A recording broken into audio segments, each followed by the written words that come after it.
Hello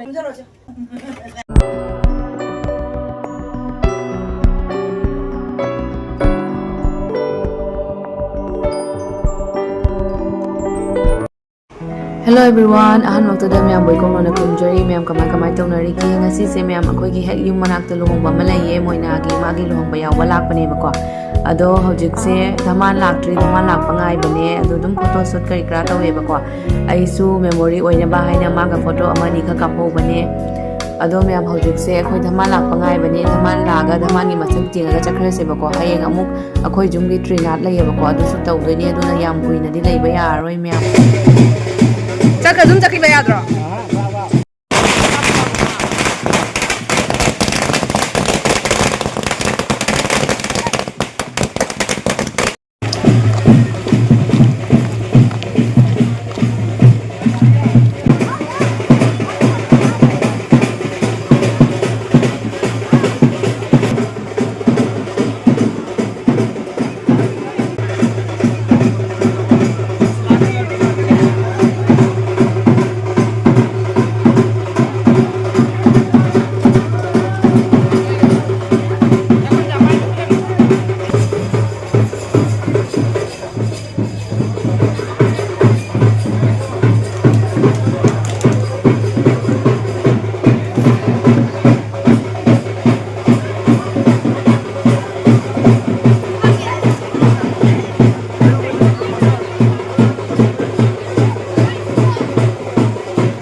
Mayam dhaman lae dhaman se ada lei bako ai mayam de ngalake ngasai de dhaman yang jage taw bane yang ba phangdre bako mi mayam sna tin man ngina ko ado ai mayam da hyped yang halamge aduga mayam jum da handro bane yam kuina lei ba yade bako hayeng se khoi jumgi Trinath laiye adu Trinath ki video su asiga punna dum hapa ge bako mayam Trinath ki video su punna yeng biyo adu di mayam dhaman su rabani na khoi adum direct jum da dum chatla se bako thonga da bom ga yam thana gare mayam Luhongba di am yeng ne bako adu targa su meyam hayeng khoi gi Trinath le dina matam do pung 12 tar di amuk tum matam do hippa gi matam kotha bagi matam do le roi da khoi da adu dina chat la sien khoi dum la e The next morning Hello everyone ahan waktu da meyam boy kok nona krumjari meyam ngasi se ngarang Luhongba Chatlubagi Nongalbagi numine bako ado ai se meyam ayuk tagi vlog namba ngamdre adu duna like khoram kholam baloraga ngahak break leba duga ai se intro tawrokpane bako ado meyam ngasi se Echa Nupa gi Trinath tawbane adum yam chawna tawbane bako adum akhoi gi imung manung dum tawre yamna chawna leikai kauna khotna mi meyam ama kauna tawdre bako adum piktakna dum tawshalle Echa Nupa gi lepcha gi bako hojik bhamona mantra kai ka sona khotna bhamon chu han gi dore bako ado duluraga ngahalaga isai sakpa lakani isai sa aluraga aduraga phala charni tan kha kai ka hauna khona tawre ba mawa imung ko adu sujja halake ma'am माने पूजा कहाँ हो चौका है माया तो बाहर है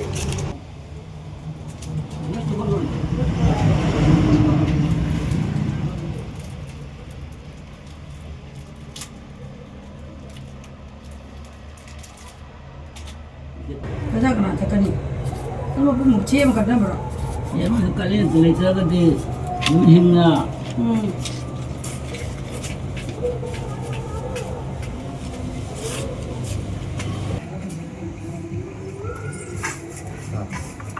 Kamu sudah sama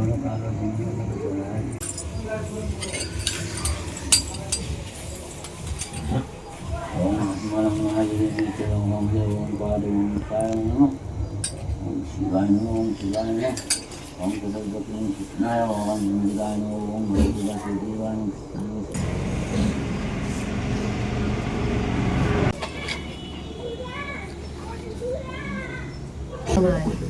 Kamu tahu sama.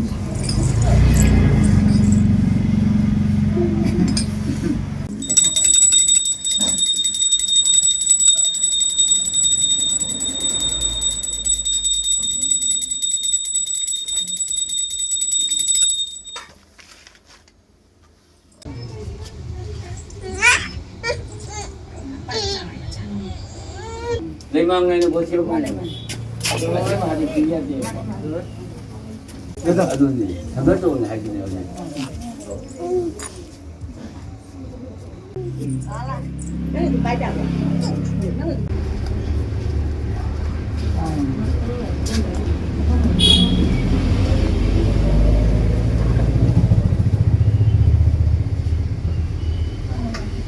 phải không cho phải mà Cái gì?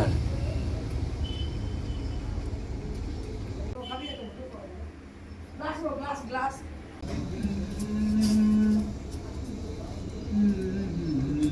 이제 마대 그런 바우도 이비데 거기 빼게 다만 비도 아도는 마대 버터 하이와인 라이 아이 하이야 이싱와인 하이가 너무 샹비 ôi anh đi ngoài tiền à 아도는 뭐 하이야 뭐 통으로 나도 봐 má nó gọi là má đây trên cái đầu rồi vậy nhưng mà rồi ai Gọi là má lại rồi. lấy hết gọi là má ba lấy lấy đi chỉ đi cái tầm tàu này tôi hai mấy tuổi mình 아 잘해 잘해 자 이거 나가 신는 남이라 이 프로 신는 남자 rồi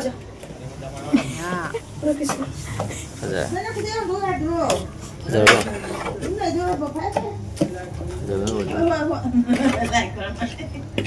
Nó còn đưa vào rồi. Mai thì lúc này phải là cái anh nó cảm thấy nằm mi. 진짜 짠 남아 Nó 남아 cũng 남아 cái nằm rồi. 핑크딩 남아잖아 À tôi nó nằm rồi. 가건 가는 게. 너는 미래. Tôi lại thường rồi. 나자 이거 좀 앞으로 올라오이나 앞절로네 이 방에 가서 밥좀 지자 봐 뭐가 좀 그냥 너무 나고 이거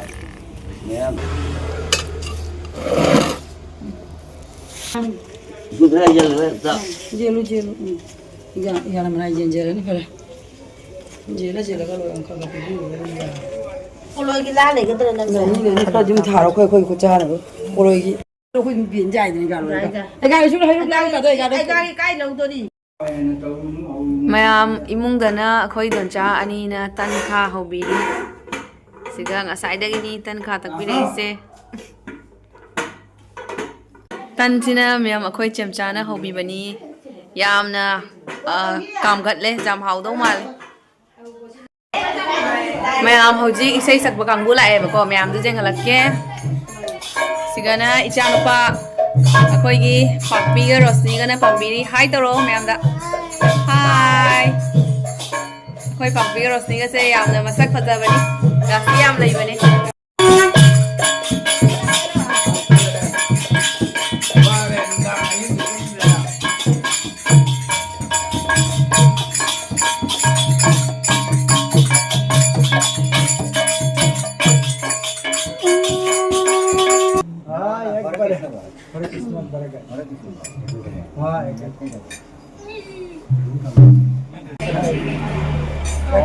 Krishna Hare Krishna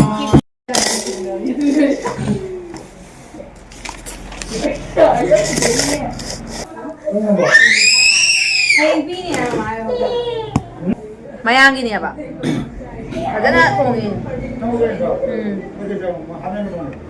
Hameng ujawi do akhoi da bija rakte hain. Akan na ba mi khara da bija mare hameng bi. Hameng du ne moi Nupa long đi. Lap. Ta hi na mi lại. Nupi long đi. San de saning ba. Saning ba. Mà bây giờ để ra. Ai. Nó sẽ đi mua đi đồ ra rồi. Rồi đó.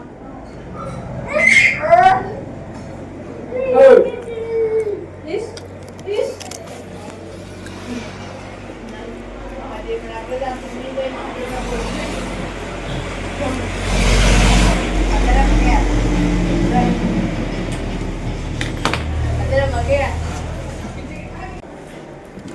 또 너무 잘해요 잘 되네 그냥 그죠 Hai thằng nó ba da.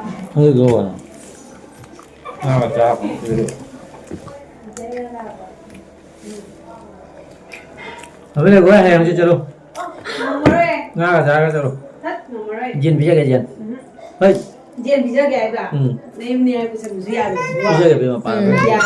jin bija Mal bisa ini ada. Jom ni aku sendiri ada. cái bên mà pa Keren sampai dah tanding deh. Dah. Sampai di sini. Hao ba. Orang dia kan masih dia. Dan di kota ni dia. Wow.